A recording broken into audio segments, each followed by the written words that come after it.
নমস্কার বন্ধুরা, আজকে আমি দেখাবো চিকেন ডাক বাংলো কিভাবে রান্না করব। প্রথমে পরিষ্কার করে ধুয়ে রাখা চিকেনে দিয়ে দেবো আদা রসুন কাঁচা লঙ্কা পেস্ট, হলুদ গুঁড়ো, কাশ্মীরি লঙ্কা গুঁড়ো, চিকেন মশলা, পরিমাণ মতো নুন, অল্প একটু সর্ষের তেল, অল্প একটু টক দই দিয়ে চিকেনটাকে ভালোভাবে ম্যারিনেট করে কিছুক্ষণের জন্য রেখে দেবো।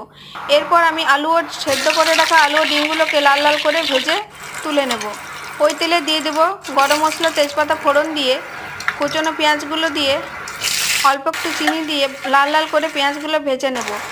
এরপর দিয়ে দেবো আদা রসুন কাঁচা লঙ্কা পেস্ট দিয়ে ম্যারিনেট করে চিকেনগুলো দিয়ে দেবো।